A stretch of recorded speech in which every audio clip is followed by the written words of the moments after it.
yesterday. This is a sentiment you heard from the Secretary, but I also think it is one that bears repeating.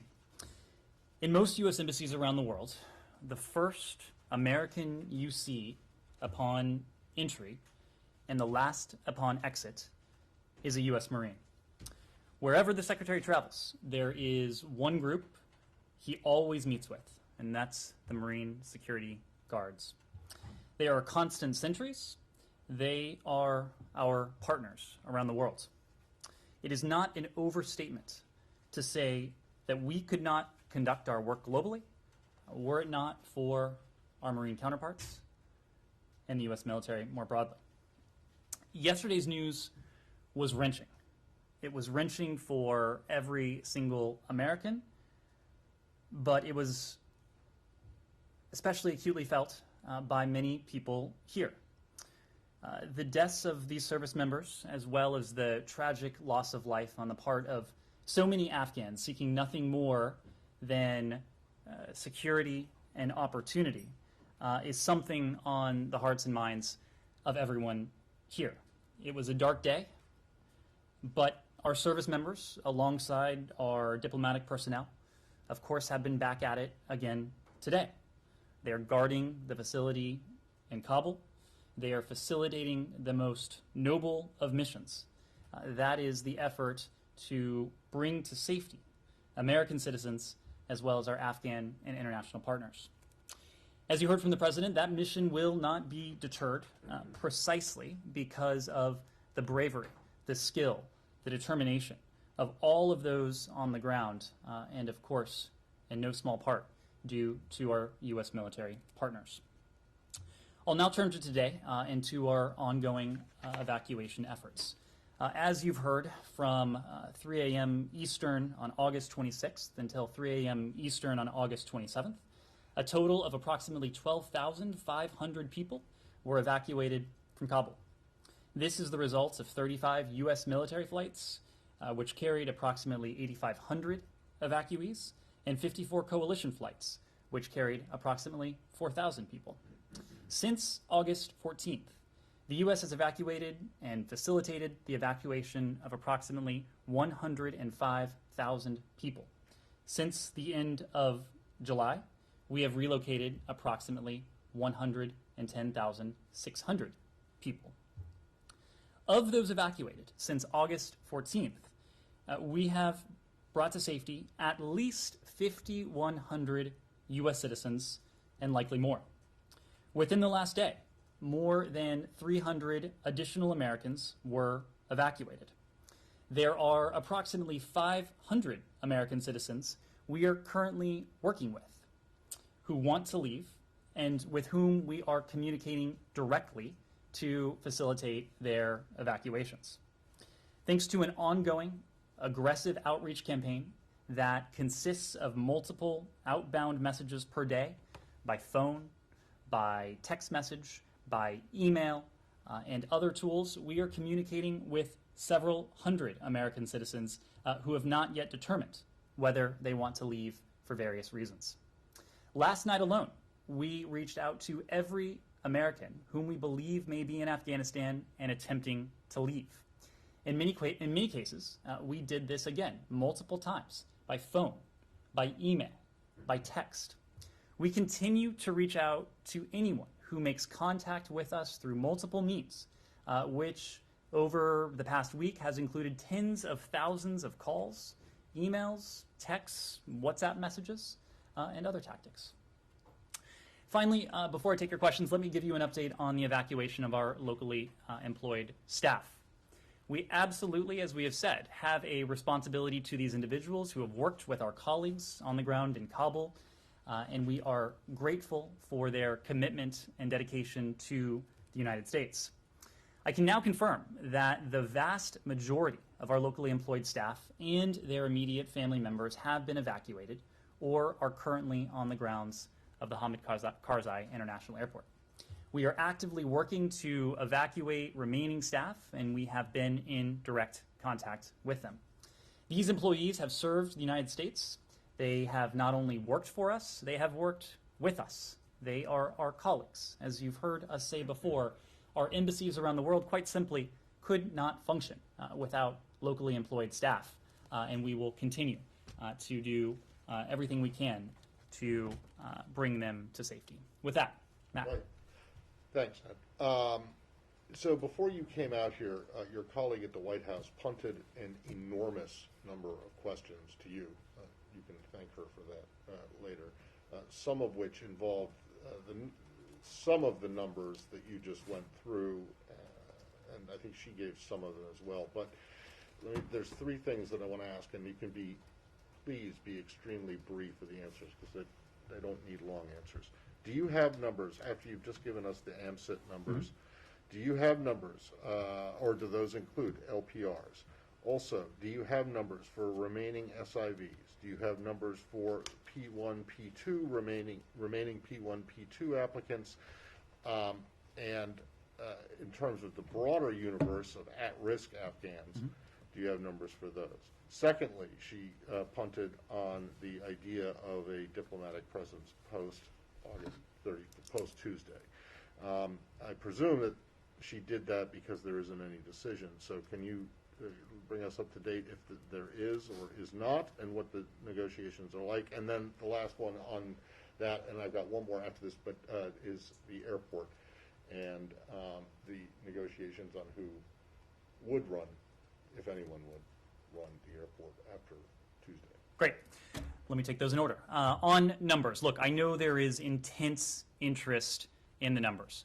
As you have heard today, as you've heard from the Secretary over the past couple days, we have committed to providing all of you and in turn the American people with as precise figures we can when it comes to American citizens. We have a special responsibility to American citizens, and we are going to continue to update you on our progress in repatriating those American citizens. When it comes to numbers of SIVs, what I can say is that we have reached out over the course of the past couple weeks, since August 14th, to thousands upon thousands of SIVs. Those are principal applicants, SIV principal applicants, as well as their family members. This applies to all of the categories you've run through, but in the context of this massive, in many ways unprecedented evacuation effort, our first goal has been to bring as many people to safety as quickly as possible. So in many cases, we are going to be in a better position to provide you fidelity on numbers in the coming days and the coming weeks. As this process has been ongoing, our goal has been to put as many people on as many planes as we can. And the accounting we'll be able to do in more detail, I would expect, in the coming days. But SIVs, we have reached out to thousands upon thousands. When it comes to legal, lawful permanent residents, we have messaged to LPRs in Afghanistan since August 14th, when we provided specific instructions to American citizens, and also provided an opportunity for LPRs to indicate their interest in relocating to the United States. So again, we don't have precise figures to provide on that right now. I would offer the same when it comes to the other categories, P1s, P2s. As I just said, we have safely moved the vast majority of our locally engaged, locally employed staff members to the Kabul airport.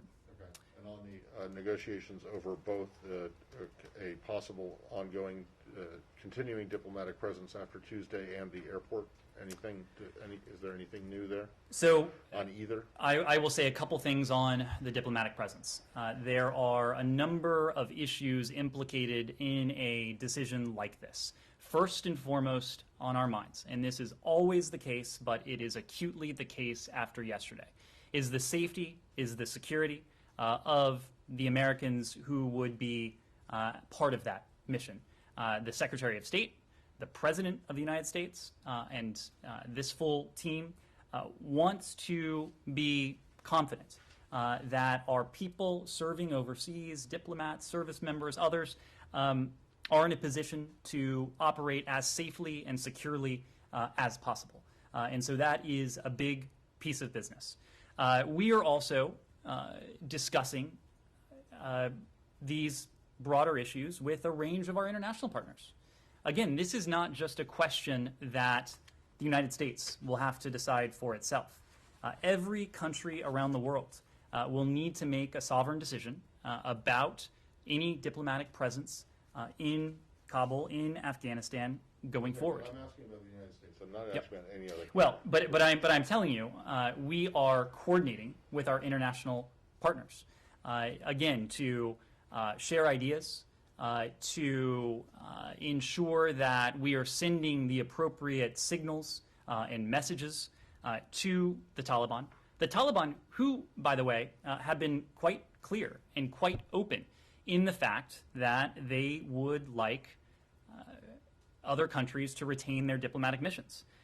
They said, a spokesperson said the other day, we appreciate that the embassies that remain open and didn't close, we assure them of their safety and protection. This gets back to the point that the Taliban have self-interest here as well. The embassies that remained open are like the Chinese and the Russians. So Well, they're not exactly yours. So anyway, basically there's no decision. We Right. do not have a decision Okay. to And then on the offer airport- right now, but it is something we are actively discussing, both with our partners and thinking about here as well. In the airport, those discussions still continue as well? Well, I know there's been intense interest in the airport, so let me just spend a moment on that. Maybe if someone else wants to hear all that, I just want to know if there's a decision. Yes or no? No? Excuse me, a Who's decision. gonna run it, on who, if anyone, is going to run it afterwards? So Matt, Someone else wants to hear the Okay. whole thing, they can ask. Okay, But I assumed as a journalist you might be interested in hearing the context here, but the point is that I'm always interested in the context, but I'm not interested in hearing. upon our departure, we will transfer the airport back to the Afghan people. So it is not for us to decide. We are undertaking. That's not what I'm asking. I'm just asking if there's been a decision made on whether that you're aware of that, and who is going to run the airport, if anyone, after the 31st. Then the last thing, and I'll stop and won't ask another question at all. There was a briefing that was given to Hill staffers and members of Congress a little while ago, in which a senior Pentagon official, maybe he misspoke, maybe people misheard him, but said apparently that the U.S. does not believe that ISIS or Al Qaeda are a threat to the United States. Is that correct? Is that the administration's position? Matt, I have not heard that comment, so I couldn't. Well, regardless of whether you've heard it or not, is the administration's position now that ISIS and Al Qaeda do not present a threat to the United States? I would need to know more about the context of that specific quote, but let me be clear that this president has made certain, and he has made clear in no ambiguous terms, that we will continue to confront, using every appropriate tool, groups like Al Qaeda, groups like ISIS, any group around the world, wherever it is, that would potentially pose a threat to the United States and our people. Yes, Humayra. On the airport, I don't know if you've seen, but just now there are a number of pictures and reports on Twitter from various accounts that Taliban units are moving into or towards into the Kabul airport. Have you seen that? Has the United States military seen that? Anything you can say? So my colleague at the White House was just asked about this as well. Yes. What DoD has spoken to is their retrograde planning, the fact that we certainly intend to complete our mission by August 31st. When DoD spoke, these pictures were not. This is just happening like the past half an hour. Yep. I don't have any response to that, but if there is any change in DoD retrograde operations or timing, they would need to be the ones to speak to that. Is there any reason to think that U.S. forces would not be at the airport through the end of the day on August 31st? Again, any timing operation when it comes to retrograde operations, the Department of Defense would need to speak to that. Our people, those under Chief of Mission Authority on the ground, will leave the country as part of those retrograde operations, but ultimately DoD will need to speak to the timing in those operations. Wouldn't that affect the remaining evacuations of any remaining U.S. citizens or Afghans who have permission to leave under the U.S.'s auspices? What I will say generally, and this is the point that DoD has made, is that retrograde is not like turning a light switch. It is not off at 1 minute and on the next. This is a transition from a full-scale evacuation ultimately to a full-scale retrograde and departure. But as to the mechanics of that, I would need to refer to DoD. Just want to continue a little bit on recognition and aid. So we're seeing that the reality is sinking with in Europe about Taliban, and they're accepting that they'll have to deal with the group. Where is the United States? Where is the United States on that? And I know that your focus is on the evacuation, but the urgent element of that is providing humanitarian aid. And since there is quite a bit of uncertainty about the airport as well, but you have expressed your commitment to provide the aid, so how exactly are you going to do it? And has the United States come to that decision that they will have to deal with the Taliban, not least because of humanitarian aid reasons? So first, on the issue of recognition, it is not unlike the question of any diplomatic presence going forward, in that it is something that we are in regular, constant contact with our allies and partners around the world to discuss. You referenced some statements from unnamed European countries. There have been actual formal communiques from including some of our closest allies in the world in the context of the G7, in the context of NATO, in the context of other fora and groupings that speak to a unified position on this. Does that mean you're aligned with their means their position? Because Merkel, for example, said it's a reality. We will have to deal with them. Is that where the United States is also? What you were referring to is a separate question from recognition, a separate question from conferring legitimacy. But what I will say is that these are questions that we are actively discussing with our European partners and well beyond. As I believe you've heard, our Deputy Secretary every other day convenes a group of nearly 30 countries, including NATO allies, but also including countries in the Indo-Pacific region, to discuss issues that are tactical and operational, but also strategic in terms of what any relationship with the future government of Afghanistan will look like. Let's try super specifically, Ned. Should the Taliban get the Afghanistan seat at UN? These are not questions that we're prepared to answer today. And we are not prepared to answer them today precisely because we have heard a range of statements from the Taliban. Some of them have been positive, some of them have been constructive, but ultimately what we will be looking for, what our international partners will be looking for, are deeds, not words. What we are going to be focused on and questions of any future diplomatic presence, any questions of recognition, any questions of assistance is follow through. Again, deeds, not words. Now, humanitarian assistance is a separate issue. And we have proven in contexts that are varied and really encompass the world, the globe, that we can maintain a humanitarian commitment to, in this case, the Afghan people, in ways that does not have any funding or assistance pass through the coffers of a central government. So that commitment will remain. I expect the United States will continue to be a very generous donor to the Afghan people. Over the course of the past 20 years, it's nearly $4 billion. It is $250,000. $250 million. We allocated just this summer, and the president just a few days ago allocated another $500 million to support internally displaced persons inside Afghanistan, Afghan refugees, and Afghans around the world who may be in need of assistance. Yes. Yes, if you follow up on the diplomatic presence, has the Taliban directly, explicitly asked the U.S. in your conversations to keep a diplomatic presence? And if yes, what assurances have they provided for the security, etc.? And also on the locally employed staff, you spoke about vast majority out or about to be out. Can you put any figure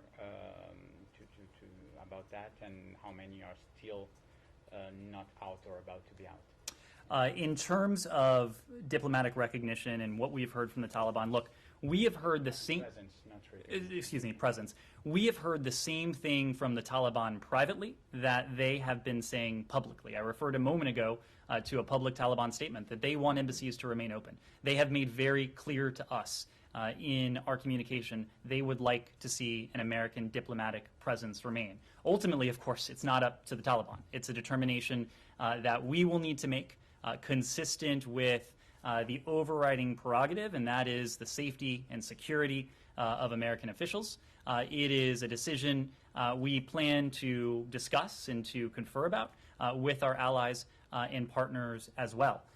Look, the Taliban have pledged publicly. They said, we assure them of their safety and protection. Those are the same kinds of assurances we've received in private. But I can tell you, we don't put all that great a value on, again, words. What we are going to be looking for is an indication that there is substance, that there is merit to those statements, an indication that there will be follow-through before we make any such decisions. Remind me of your second question?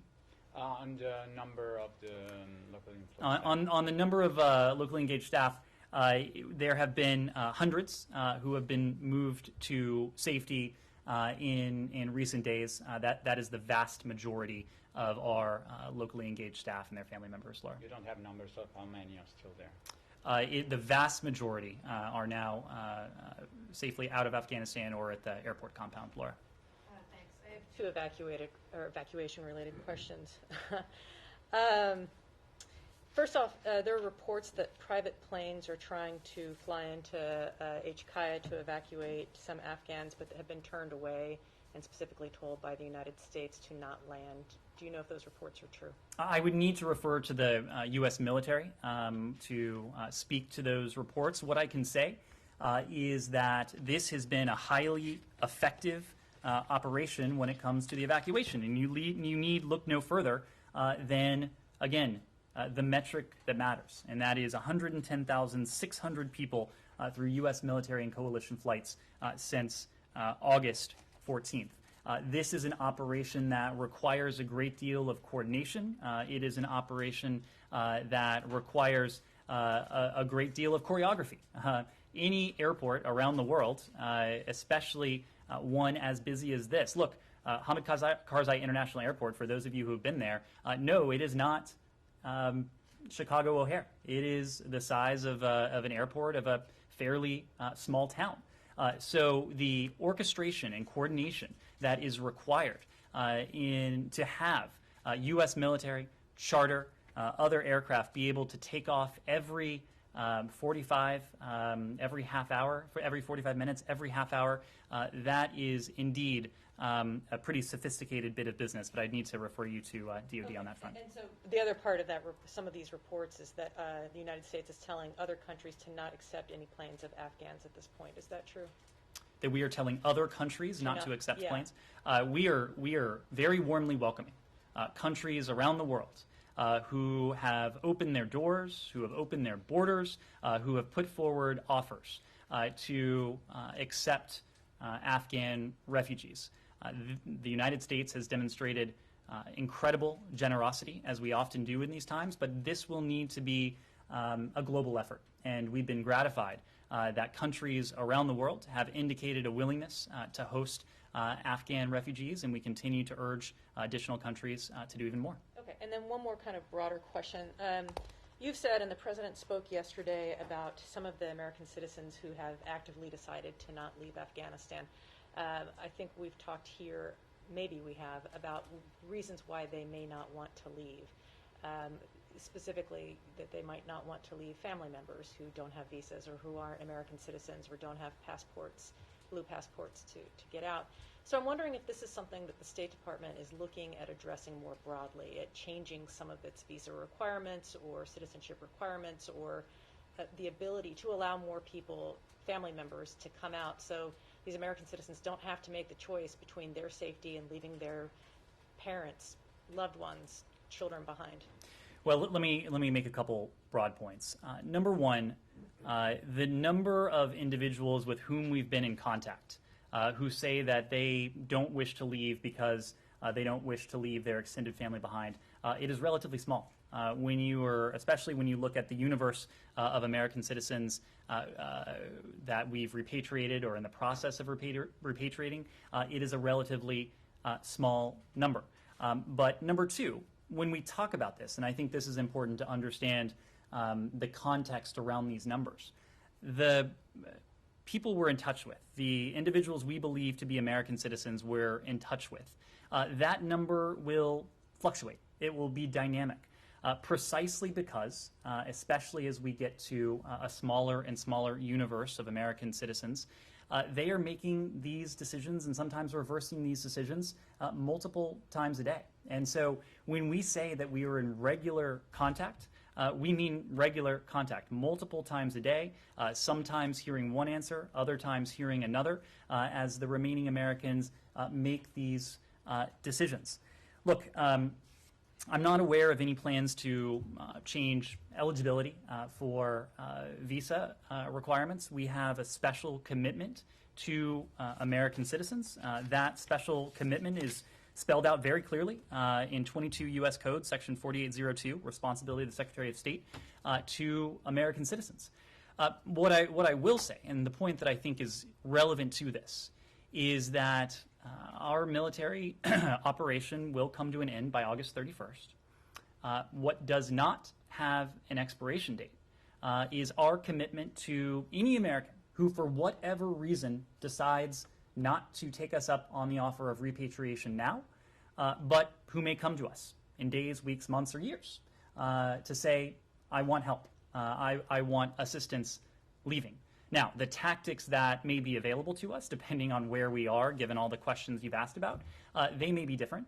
In fact, they almost certainly will be different, at least in the near term. But our commitment to American citizens will not change. An American citizen who has extended family, those extended family members may be eligible to travel to the United States under other forms of eligibility. And we've talked about some of those forms of eligibility.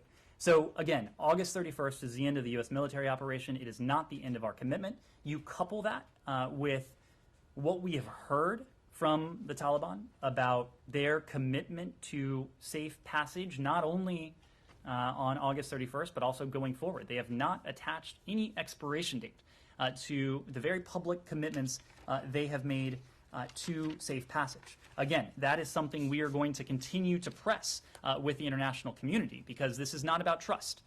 This is about the follow-through that we see with the international community. One point I will make on this, one thing I did see just as I was coming down, and again, put this in the category of for what it's worth. But on live national television this afternoon, a senior Taliban official said that the Afghan borders will be open. People will be able to travel at any time into and out of Afghanistan. That is another reiteration of the commitment we've seen. Again, what matters to us is that those commitments, that rhetoric, is transformed into reality. And that's something we'll be watching very closely, and that's something that we are working on concertedly behind the scenes with our allies and partners around the world. Yes, Jen? Are you aware of any U.S. citizens who were killed in yesterday's attacks who weren't military or any, civilians? We conducted accountability for all individuals who fall under Chief of Mission Authority. That accountability was complete shortly after we received word of the attacks. We are unaware that any Americans were, that any either private or Americans under Chief of Mission Authority were killed or injured or harmed in the attacks. And then what is the State Department's position on some of these opposition forces that have cropped up across Afghanistan? Are you supportive of these movements? So our position is the same position that we had yesterday, before August 14th, before August 1st, going back. There needs to be a political settlement to this. This is what we have sought to facilitate and to support for quite a while now. This was the effort ongoing in Doha. It is still the effort that is ongoing in Doha. Now it is an effort that has elements of it that are active in Afghanistan. Our personnel on the ground in Kabul are actually working on this as well. There needs to be a political settlement. It needs to be, if we are, to get back to these questions of recognition, if any future Afghan government is to be one that we can work with, it needs to be inclusive. Ultimately, it needs to be a government that respects and upholds the rights of its citizens. Importantly, that includes the many marked gains that Afghanistan's women and girls and minorities have made with the help of the United States over the past 20 years. That's what we'll be looking for. You've said multiple times in the past few days that as many people as possible will be evacuated before August 31st. That implies that some people aren't going to be on a plane leaving the country. What is the U.S. government's best estimate of how many people will still need help leaving Afghanistan after August 31st? Ross, it's a difficult question because, look, we have evacuated more than 110,000 people so far. But we have always sought to be clear about this and sought not to sugarcoat what will be a time of great uncertainty, a time of great fear, a time of concern for many Afghans. And most of those Afghans will not fall within the categories that we've been talking about. American citizens, green card holders, SIVs, LES, P1s, P2s.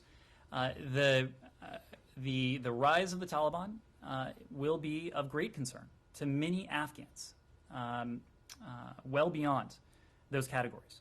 But the point is, despite the really astounding numbers when it comes to the evacuation, our commitment to help those in need, and that includes, of course, American citizens who, for whatever reason, decide to stay behind, to SIVs who were not in a position to evacuate before August 31st, to others who fall within those categories, but others who may not yet be within those categories. That commitment will remain firm after August 31st. This is a commitment that the United States has. It is a similar commitment that we've heard from many of our allies and partners. And there are a number of pieces to this. One important piece, are these commitments on the part of the Taliban to safe passage. Another important piece, is this business of the airport and our interest, the interest of the international community, but also the professed self-interest on the part of the Taliban to have a civilian airport that is open, that is functioning, that can be provide opportunity for Afghans who may wish to leave the country. That is important to us. That is why we are so focused on this and these questions right now, knowing that our commitment will not end, and knowing the sheer vast quantity of the number of Afghans who may seek to depart the country. But for those people who have not, for any number of reasons, not been able to get onto the airport campus, and to know that at some point in the next 24 to 48 hours that they will be on a plane, what guarantee can the U.S. government give to them at this point? They're very concerned that they're targets, that their families are targets, and that no matter what the U.S. is able to work out with the Taliban, that they may be killed in the interim, waiting for someone to help them leave the country. Well, again, we have brought to safety, together with our partners, more than 100,000 individuals. Many of these individuals were precisely in that position, fearing that were they to have stayed behind, they could be subject to intimidation, to violence, or worse, for what they've done, for the causes that they've espoused, the places that they've worked, or even, frankly, their gender. And so that is why we have worked so assiduously together with our partners, to effect this evacuation, the results of which speak for themselves. But look, you were right, and there will be many more Afghans who may wish to leave. Again, we have a special responsibility to a subset of those individuals, to American citizens who, or dual nationals who opt to stay behind, to SIVs who, for whatever reason, are unable to come to the airport at this time, to potential P1, P2 referrals. We will, again, consistent with everything we've said about these commitments to safe passage, which we are very much in the process of seeking to buttress and to reinforce with our partners in the context of civilian airport, that we are doing everything we can to see to it that, again, with our partners, it remains open and a source, an avenue of refuge for those who seek to leave. But it is not just about beyond those categories. It is not just about doing all we can to affect the safe departure of Afghans from Afghanistan. Our broader goal has to be to do all we can, whether it is through humanitarian support, whether it is through diplomacy, whether it is through the significant amounts of leverage that we will have with our international partners, with the UN, to see to it that Afghans who decide to remain or who need to remain have access to safety and security in some degree of opportunity. That will be the goal of our approach going forward. Yes, we will continue to have a commitment to those we've worked with, to our citizens, for those who opt not or cannot leave now. But we also will have an enduring commitment to the people of Afghanistan, and there are many ways that we can demonstrate that commitment. My final one. So what are you telling people who may find themselves in Afghanistan on September 1st? What should they do? Well, again, it's hard to be categorical because we will have different messaging for people in different categories. Again, we have a special commitment to American citizens. It is precisely why we have urged them for months and months now to leave the country. It is precisely why, in the context of the security environment, that we are undertaking an unprecedented evacuation to see to it that we can bring them to safety. We have a commitment to our locally employed staff, and again, the vast majority of whom are either safe or on their way to safety. We have a commitment to SIVs, and that processing for those who are not past a certain stage yet will continue. That will continue past August 31st. It will continue past September 1st. But again, when it comes to the broader set of Afghans, many of whom will have some of the same concerns, will have some of the same fears that you've expressed. Our goal is to support them in every way we can. And just to be realistic about it, in many cases, that support will take the form of humanitarian assistance. It will take the form of what we are doing politically and diplomatically vis-a-vis any future Afghan government to impress upon them and use every lever that we have, every appropriate lever we have available to us to see to it that the government upholds the basic rights of the Afghan people. Yes, Abby. I just want to follow up on the idea with my colleagues speaking earlier about a recognition of the Taliban and a U.S. diplomatic presence and the expectations that you would have with the Taliban in order to have a U.S. diplomatic presence there. Are you laying out specific parameters for them about needing women to be included in government, needing to ensure that girls continue to go to school? Are you laying out specific things that you want to see from them in order to have a U.S. diplomatic presence here on the ground? We have made clear to the Taliban well before August 14th that the United States has a set of criteria, and we have given them specific criteria that we would look to for any future government. The Secretary has spoken to this to some degree. He's made the point that any future Afghan government that respects the rights of its people, that is inclusive in its approach, that follows through on its counterterrorism commitments, and that follows the norms set out by the international community, the basic norms spelled out by our allies and partners. That may well be a government we could work with. Conversely, a government that does not do those things is almost certainly a government that we cannot work with. So again, we can have these conversations with the Taliban at this moment in time while government formation is taking place. But what really matters, the only thing that matters, is what any future government looks like and how any future government behaves, and how any future government behaves vis-a-vis the rights of its people, its counterterrorism commitments, and yes, our ability and the confidence we would have, to be able to operate any sort of diplomatic facility safely and securely. Because, again, there is going to be nothing more important to us when we think about these questions of a diplomatic presence than that singular question, whether we're comfortable in the conditions, whether we are confident that our people can operate safely and securely on the ground. Yeah, let me move around a little bit. Yes? Thank you, Ned. I have two questions, please. First, we've spoken to several Afghan refugees who've recently arrived in the United States, and they said among the chaos they had to leave family members behind, and that they were separated essentially.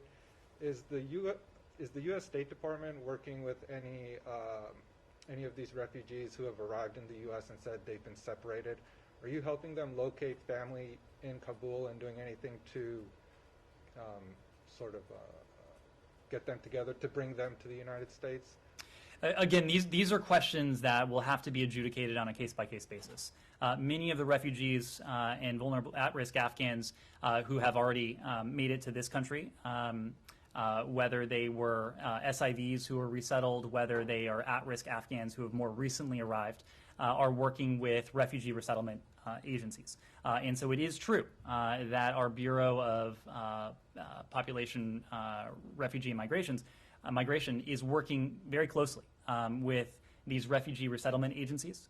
There may be cases where there are individuals in Afghanistan, including American citizens, that where we will be able to assist.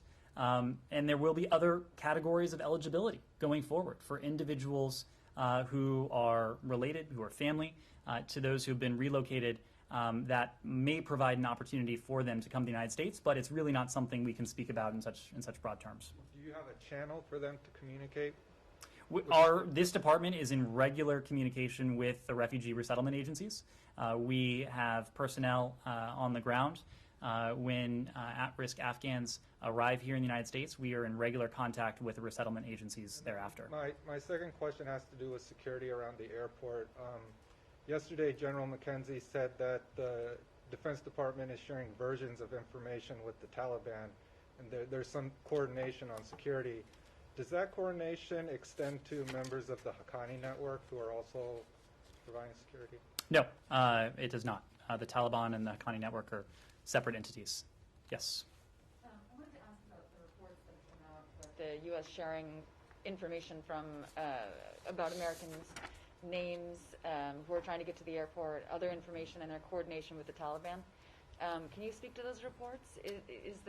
Are U.S. diplomats providing that level of detail to the Taliban? What I can say is that the idea that we are providing names or personally identifiable information to the Taliban in a way that exposes anyone to additional risk, that is simply wrong. Simply wrong. What we have developed, what we have been doing, we have implemented effective tactics. And again, you need only look at the evacuation metrics in recent days for a proof point of the effectiveness. But we have developed and implemented effective tactics to be in a position to facilitate the safe passage of individuals to the Kabul airport. That includes American citizens, it includes our LES, it includes SIVs, P1, P2. Again, I said just at the top of this briefing that now the vast majority of our locally employed staff are safely on the airport compound. These are individuals who one might expect the Taliban would seek to exact some degree of retribution, might seek to. But again, we have developed these tactics. We have implemented them effectively. It is also true, because of the fact that the Taliban is de facto in control throughout much of Kabul, that there is some degree of coordination, as you've heard from the military, as you heard from the president yesterday, that is required on their part. But the notion that we are just providing them with names upon names of individuals who may stay behind in Afghanistan or in a way that would expose anyone to additional risk, that is simply false. Can I follow up just really yeah. quick on what you just said regarding the Haqqani network? There are members of the Haqqani family who are in prominent positions now within the Taliban. So you're not in any way coordinating with the Haqqani network? And The Haqqani coordinating network with the Taliban? is a designated foreign terrorist organization. We are not coordinating with the Haqqani network. Yes. So after the 31st, U.S. military forces will leave. How is the U.S. going to facilitate evacuation of Americans and SIVs after that? What kind of diplomatic measures are being considered? So we are considering, and part of this goes to the questions of any sort of diplomatic presence, the types of consular assistance that we may be able to provide after August 31st. So I don't want to get ahead of where we are. But we are thinking about this, knowing our commitment to the American people, to American citizens who, for whatever reason, decide to stay behind or who aren't able to reach the airport safely. So in our planning, we are absolutely prioritizing that.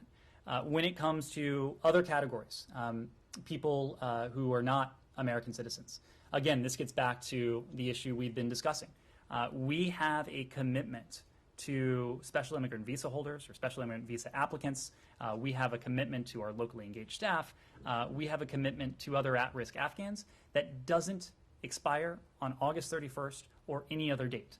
Again, the Taliban have provided commitments to safe passage that don't expire on August 31st or any other date.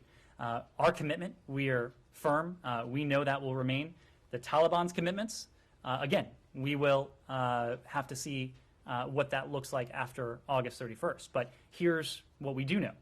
We will use, again, every appropriate tool available to us, every appropriate tool available to the international community to see to it that the Taliban upholds that commitment. It's another reason why we're focused on the airport, doing everything we can to get the airport up and running.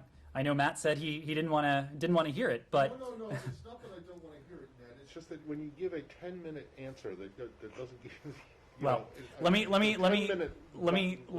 volunteer. Let me volunteer one thing that you didn't ask about that I think may be of interest to some of you.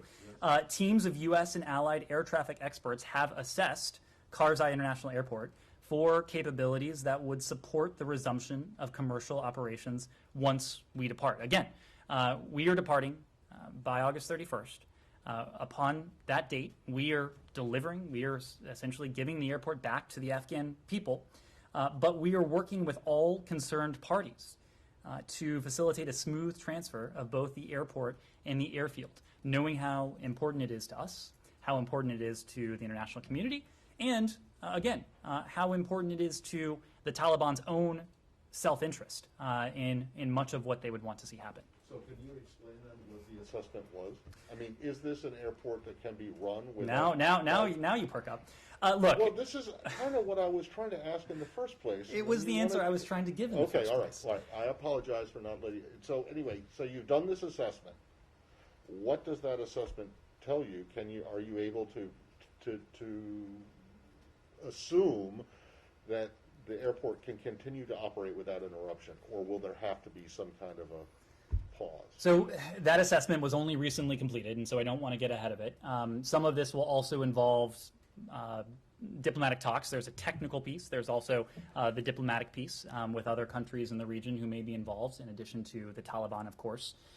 So I can't get ahead of that. But what I will say generally is that running an airport is not an uncomplicated piece of business.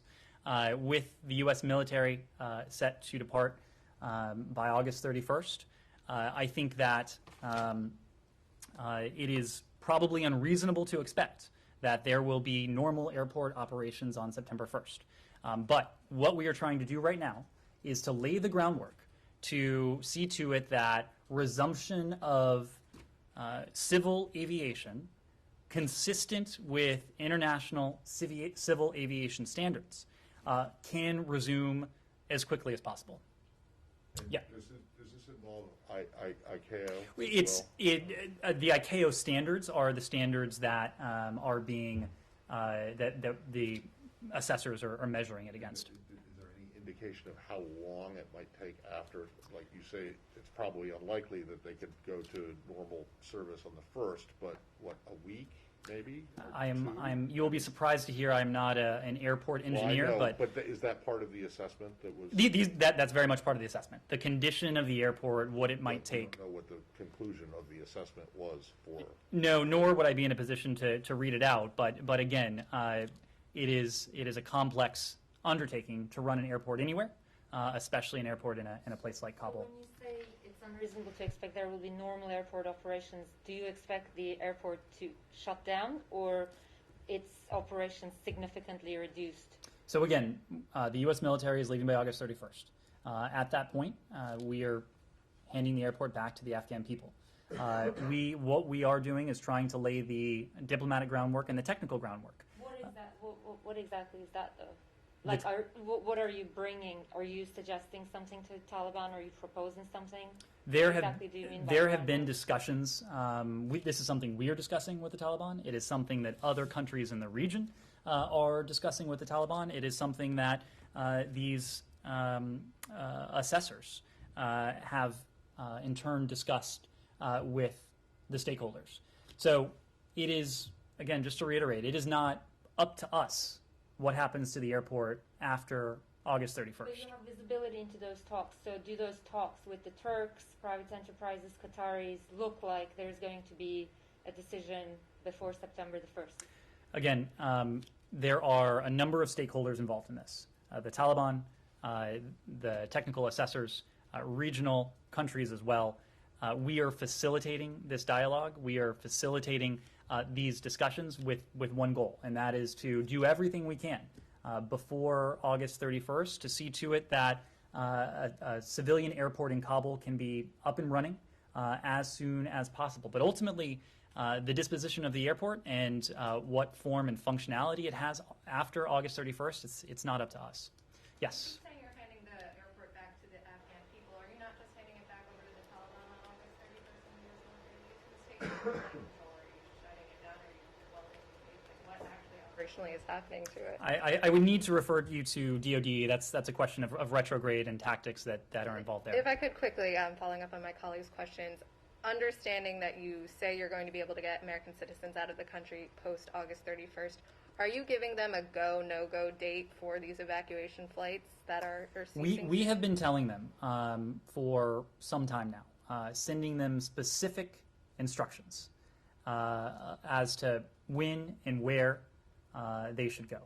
Now, the issue, and this goes back to the dynamism of this number, is that, and you heard the Secretary say this when he addressed this room the other day, up until, even in recent days, we have had additional people reach out to us, purporting to be American citizens, purporting to be in Afghanistan, who want to leave. And so it is an ongoing process to determine which of these new entries are in fact American citizens, which of them are in fact in Afghanistan, and which of them do in fact wish to leave. So for individuals with whom we've only recently been in contact, they may be getting information that is new to them.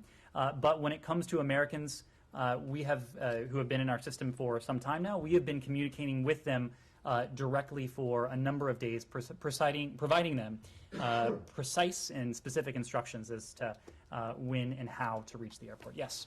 So there's reports of SIVs who say they received contact from you guys saying to go to the airport, and then contact saying to actually not. So what's your message to them?